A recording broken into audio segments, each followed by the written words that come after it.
Hi, everybody. How Hi. everybody doing? Welcome to Trans. Yes, welcome, welcome. Today, I'm afraid we're only two, Bobby and myself.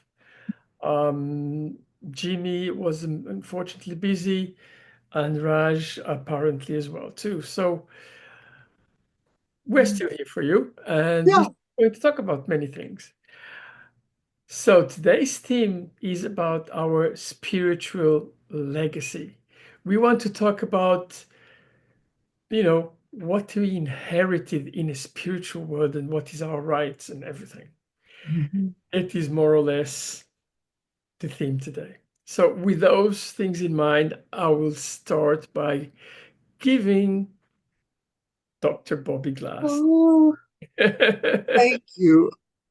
And thank you uh for watching our videos. I just couldn't believe it. It's funny how often we get on here and say, "Oh, we've got this new milestone. We just had 40,000 new subscribers." And gosh, we've gone way over 65,000 now, and that means a lot. And I just want to thank everybody for checking us out, and please continue to subscribe and tell your friends about us, because we enjoy doing this, and we really try hard to come up with content that we think is going to be helpful and valuable to you. And so today, when we were talking about the spirituality and the legacy, those are just some of the gifts. I call them kisses from God. When stuff happens, it was like, oh my gosh, I think I am going in the right direction because this is so meaningful. And one of the things that I noticed, and I'm sure Ella has noticed a lot of things too, is not that being transgender, not that that's, oh, just this wonderful thing, and it's too bad everybody in the world isn't transgender, but there are there are things that surprised me when when I first came out and continued to be living large and living out loud. And that was the number of people that started coming up to talk about how much I inspired them.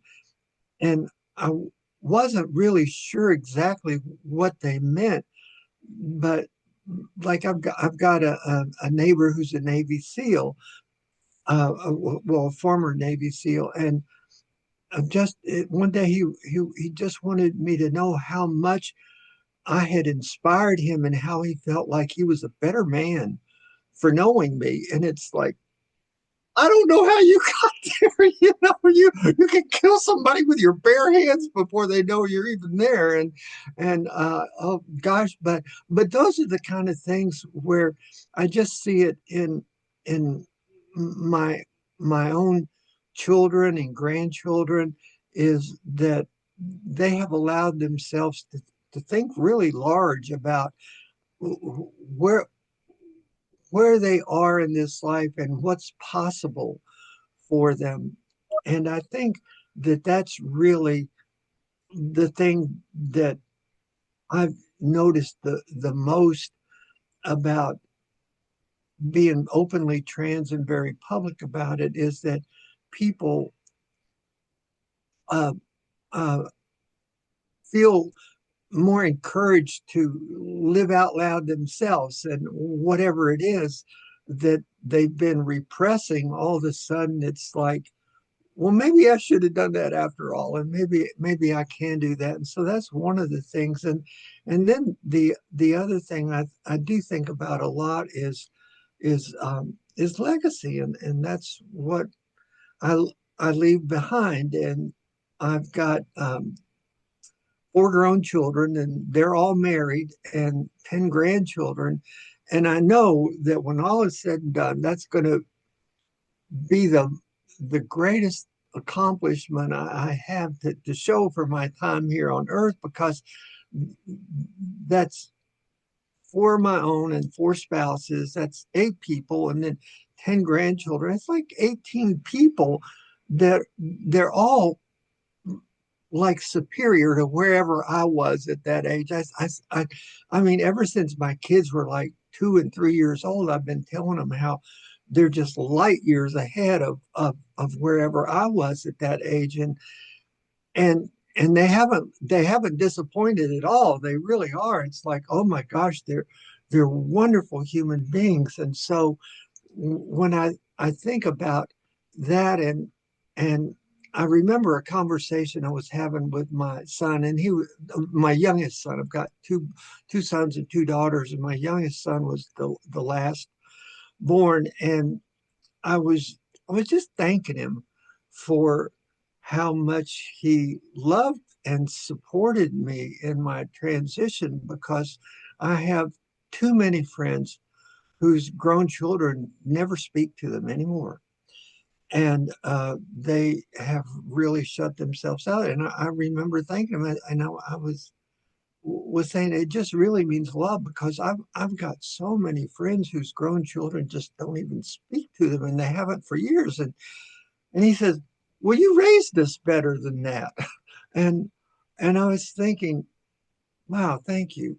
I didn't really realize I had done that, except that I had devoted my whole career and life to working with people that have really significant disabilities, or high level of neurodivergence. And I was always bringing these new friends home that were like completely blind and had a guide dog or things like that. And I just had a really broad assortment of friends. And I guess without knowing it, I uh, brought my children to really appreciate and value diversity in this glorious world we live in, and how you can be amazed and astounded by people from every walk of life all the time. And so when I think about the heart that I was able to give my children and my grandchildren, I I know that's part of my legacy too. And more than anything, and I've got a long way to go, I want to be a peacemaker in my state. And that's why I'm real a very visible and vocal advocate, and I travel all over my state and speak anywhere somebody will give me a microphone. Uh, but I'm really trying to make peace right now, because we have been we've been made political pawns, and the recipients of a hideous campaign of misinformation and disinformation. And when high level people start using that language, it filters down and creates a whole culture of intolerance. And so, right now, that's really what I've chosen to devote myself to, is to just being a peacemaker and helping people realize that diversity is what makes us strong, and diversity is nothing to be afraid of. And so when I think about legacy, just for me, it's like I want to create a world where diversity is celebrated and embraced, and I want to teach that to people. So I don't know if those are the sort of things, Ella, that you think of when you think of legacy, or the spiritual opportunities that we have. But I'll send it back to you. Yeah, it is part of legacy, of course, because I mean, when you really think about it, there are two types of legacy. One is the one that you got when you were born, and the other Uh, one that you're leaving. yeah, yeah. Family or whatever. I mean, what I was more thinking about, spiritual legacy, I mean, what you actually inherited with, you know. Mhm. I have to say, today I had a very discussion with some of the people, and I was coming back to my youth.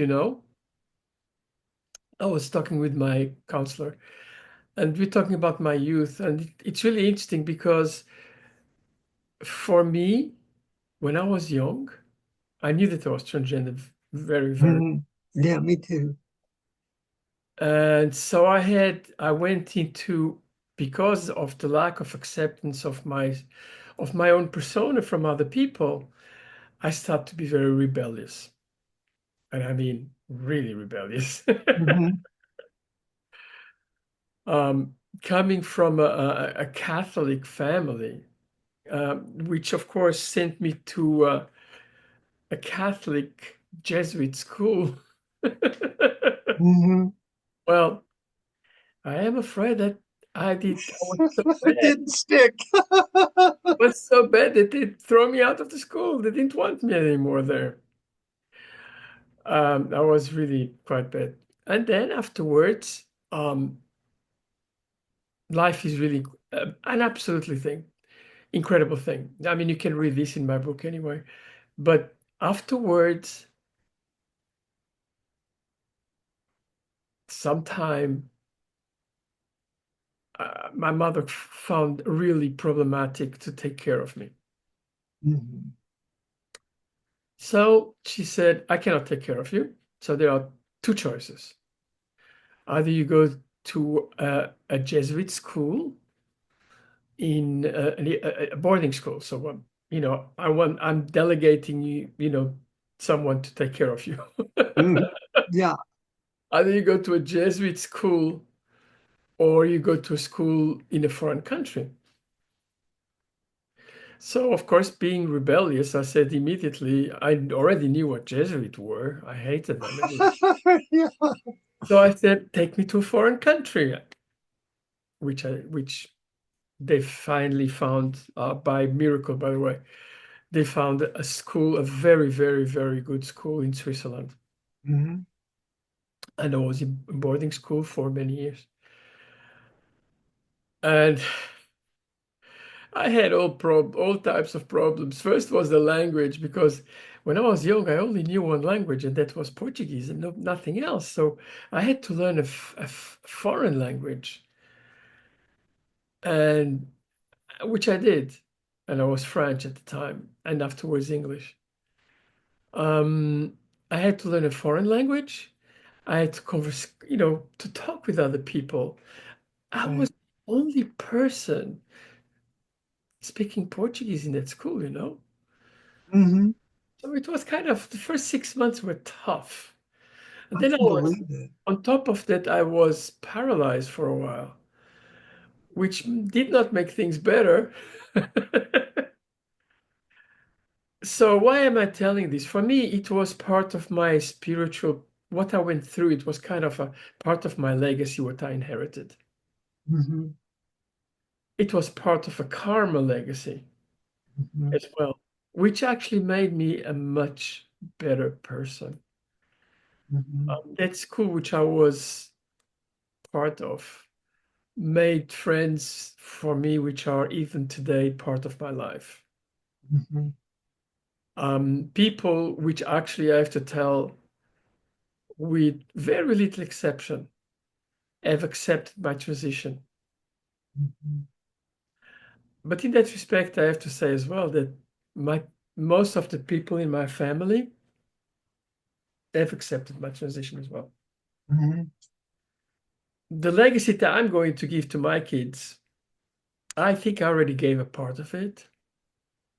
Hmm. It's not okay. It's to support them as far as learning is concerned, as far as becoming better people, as far as, and I do have absolutely incredible kids, really, and they Hmm. have done. I mean, from professor, university positions to people which are really very valuable in society. And I am kind of, I think it's part of the legacy that I left them Yeah. somehow. And I am really happy about it. Whatever comes afterwards, it'll be, you know, and I know there's the grandkids as well. I don't have as many family or kids and grandkids as you do. I only have got three kids, and now one grandkid and one on the way. But I mean, yeah, it's that part of my family which is for me it's so important. Hmm. And I try to give them everything I can because I think that is so important to really family, it's so important. It's really important. Yes, I know many transgender people which have been cowardly, I would say, Mhm. left out by their families.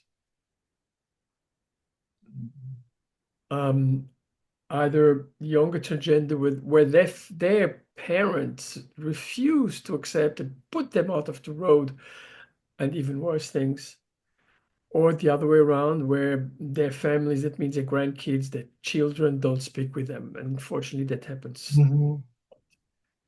I was blessed not to have that. But you should, I'm sorry, you really should try to understand what's going on with your family people. You should be open to everything. Mhm. Diversity is beautiful. And, you know, because, and I'm speaking more of myself more than anybody else, but because we were transgender, because we were not accepted sometimes, we learned more than many other people. Mhm. I think that our, let's put it this way, our knowledge gradient about ourselves is in many ways sometimes really quite incredible. Yeah. And I think that proves because some of the transgender people in politicians, in business and everything, you've got really great people. Mhm. Really is. You know, Mhm. this is our transgender legacy somehow. It's something that we inherited because we knew we had to go through a phase to find out ourselves. Mhm. It didn't come automatically. We had to think about it. We had to fight about it. Oh yeah. And this is something which I think is very valuable for everybody. Mhm. Yeah, it really is. It is very valuable. And it is a great legacy. I mean, Mhm. yeah, we had difficult moments. We had fears. Oh, yeah, we had lots of fears, believe me. Yeah. Part of growing up.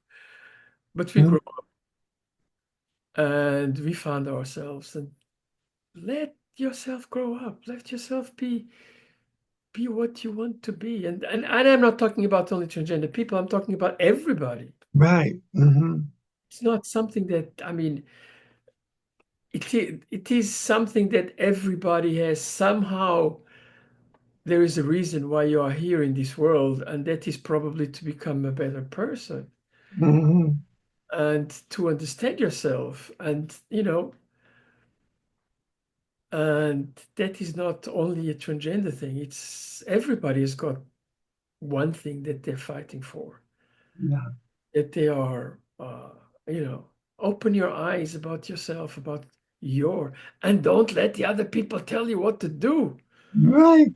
Right. Because what they want to do is probably not what you want to do. Mhm. Yeah.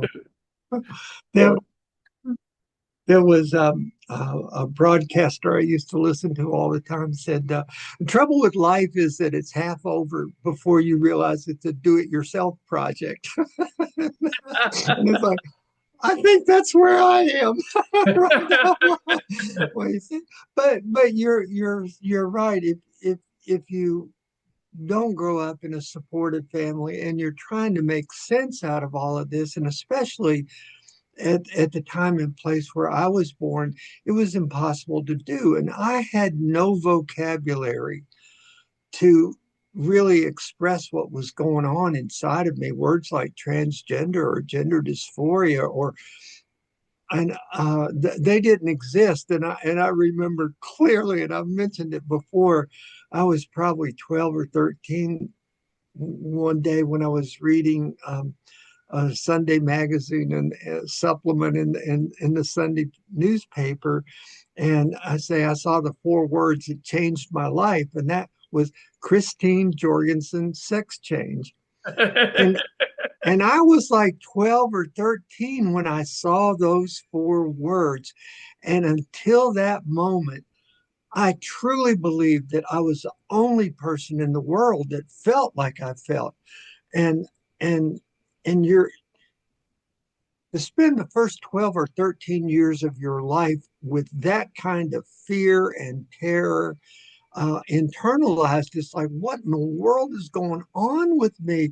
And as soon as I tried to use the vocabulary I didn't have to try to describe it, was like I would be ridiculed and shamed and just kind of encouraged to go into another direction and things like that. And so you're right. A whole lot of what we call personality is just really trauma response to the bad things that did happen to us along the way. But then there were some really good things too that really helped. And and I hear that from you. Um, you know, just that your mom was frustrated, but she cared enough for your well-being that she wanted to set you up for success and get you some. And so, I keep coming back to it that our parents grew up in a different world with a different set of values, and they really did the best they knew how to do with the information and the upbringing they have. And so I love my family, and I don't hold any of that against them. However, none of my brothers and sisters or my parents were none of them supported me. Um, uh, and just the opposite, they really tried to ridicule and shame me and uh, just make me feel less than. And so a whole lot of that stuff. And so part of my legacy is this really yucky stuff. But then there's another part of me that I just really, really treasure. And and tell people all the time I've had a privileged education. And and by that, I don't necessarily meant that I graduated from some, fine university or anything like that. I mean that I have been allowed to experience all kinds of things. And I was thinking about that today. My dad was a pharmacist, and my mom and my dad owned their own little drugstore in this small coal mining town up in the Appalachian Mountains of Virginia, on the state line with Kentucky. And that little town never had more than 4,000 people, but every one of them came through the front door of our drugstore. Every single one of them. And um, and and that oh gosh, I must have been 8 years old, and my dad was a really fabulous businessman, doing really, really well for himself. And I was like 8 years old one day, and he was back in the prescription department, and I was just back there doing whatever 8-year-old kids do. And it was kind of slow in emotions to me. He said, "Come over here." And he opened the door to the prescription department, and he squatted down beside me, and you could see straight to the front door of our store. And he says, "You want to know the secret of my success?" And I'm, "Ooh, this sounds this oh gosh, this is a real true father moment." Yes, yes, I'd love to know the secret of your success. And he says, "See that front door up there? Everybody walks through it just wants one thing from us." I go, "Really?" And it's like, "Yeah, all they want is a little personal attention." Yes. And I kept waiting. And and that was it. That was the end of the sermon. That's it. Everybody. And I thought, well, I can do that. I can do that. And knowing that if I did it, it would really please my dad too. Now, unfortunately, he worked himself to death, and he died when I was 10 years old. And then it was just my mom and me left to kind of keep all this stuff running. And we did. But I always took that to heart, that everybody that came through that front door, they just need a little attention and kindness and service. And they need to leave grateful that they came in, and I need to believe that they're going to be coming back because of, again, and that's exactly the way it worked. And so when I say I've had a privileged education, by that I mean, we had bankers and the small business owners and elected representatives and all of this kind of the people you think of as the upper class. They would come through there, but we also had the prescription contract for the United Mine Workers. So all coal miners for like 50 miles around had to come to our store to get their prescriptions filled. And so I met a whole lot of, and a coal miner back then, they were making fortunes like in the 1950s and 60s that they could be making 85,000, $100,000. That was incredible money. Back then they could support three families, and I got to know a whole lot of coal miner families, and and some of them were really poor, and I got to be really good friends, and I would spend the night in kind of like these shack towns with them because I just really loved my friends, and they would want me to come see where they live, and they would, some of them would live in these shacks with no running water, no indoor plumbing. There was one family, the father was a snake handler, one of these religious, and he kept all these baskets of poisonous snakes underneath the house. And so, and I would spend the night there. And so when I say I've had a privileged education, I mean I really have been able to walk with kings, but keep the common touch, like Rudyard Kipling says in his poem "If." And that's another part of my legacy that I'm especially grateful for, is that I feel like I was gifted with the ability to really relate to nearly everybody I meet. And and so that's another reason why I'm very visible and an open advocate in my state, because the problem is most people have never met or never gotten to know a transgender woman. And when all is said and done, and I don't mean this in an arrogant way, it's like I'm a most excellent trans person for you to meet. If you've never met one, come meet me. And so I make that my mission to meet as many people and have as many people meet me every day. It's a disappointment if a day goes by and I didn't have some contact with some new people. And I mean, personal, face to face, eye to eye kind of conversations.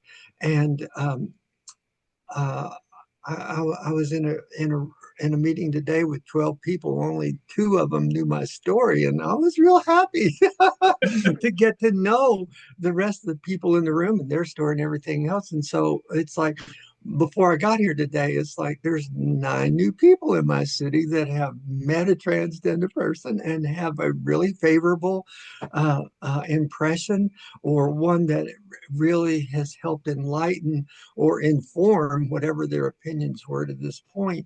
And so that's just another thing. Part of the legacy is that just because of where I was born and raised, I had to learn how to get along with everybody, because when you have a small town family business, you've got to get along with everybody or you won't be in business very long.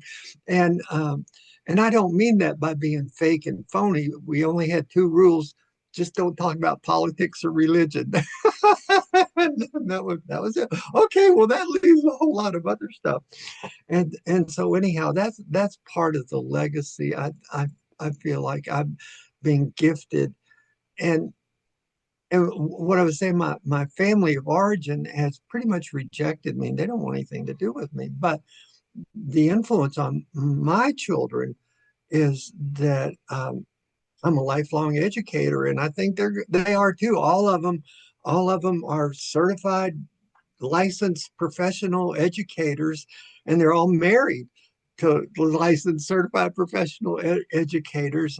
And that has filtered down into the children too, because they're all really excellent students and things like that. And so I've just, I've seen that I was gifted with an ability to communicate and teach and inform people from every walk of life. And somehow I instilled that into my children, and they're much better educators than I'll ever be. That's the thing that's so surprising. They are really, really good.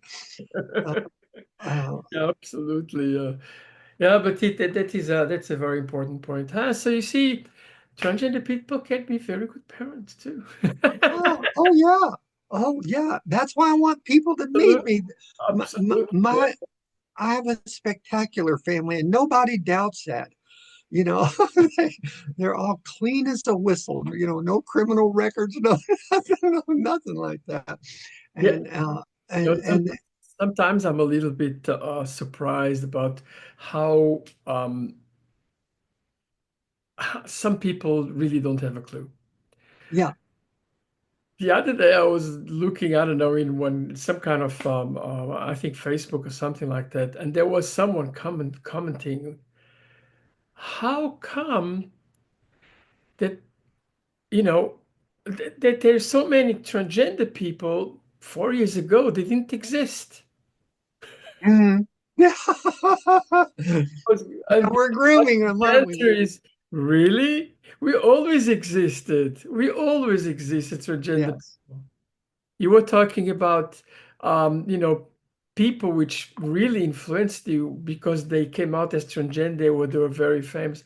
For me, it was Renee Richards. Remember Renee Richards?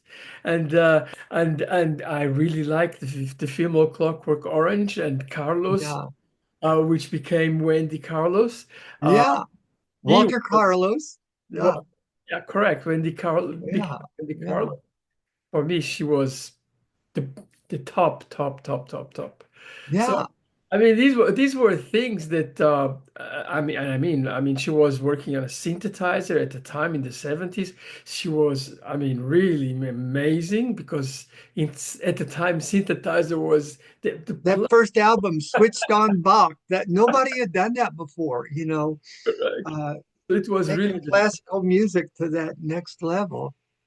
well. In the meantime, so many things changed, but at that time she was really, and she still is very active, I think. Uh, Yeah. yeah. So I mean, sorry. I mean, and that is not talking even about the people in prehistoric. I mean, many centuries ago, which were Yes. transgender because it's recorded everywhere. You know. Yeah. So Yeah.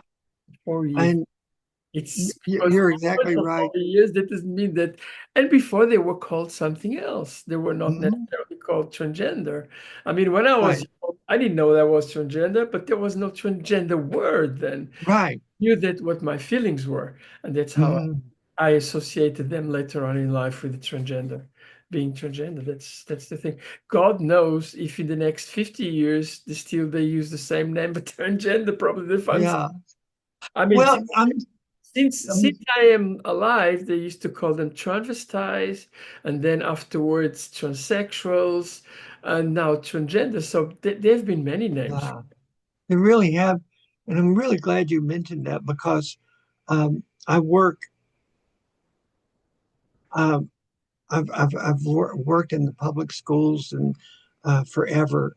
And I see a lot of children, and you're right. It's not a being transgender is not like this contagion or something that just kind of happened overnight. What is true? What has happened is that children are no longer afraid to talk about it. Like, see, when I was a kid and I was thinking, I am the only one in the world feels like this. If I talk to my parents, there's no mental health, psychiatric help anywhere in my little town.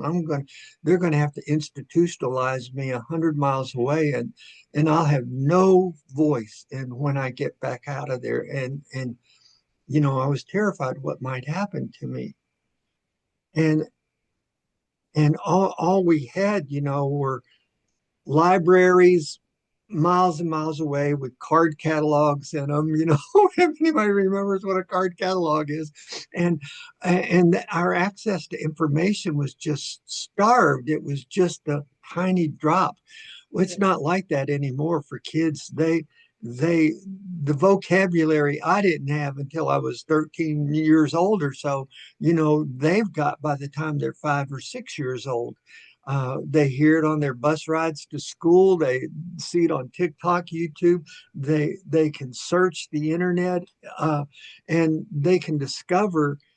And that's what I see is it's not a contagion or anything. It's just that we have a vocabulary now and people aren't afraid. And the more they look into something, they start going, that sounds like me. When I look at these symptoms and behaviors and feelings, they go, it's like all of a sudden they've been able to identify what Right. they've been feeling all along. And so, no, it's not like a contagion or anything. It's the consequences of having an educated population. It's like we're not afraid anymore. Kids don't have to be like I was, because if somebody made fun of me in my house, I shut up, never talked about it again. And a kid nowadays, they won't shut up. They're going to keep talking about it.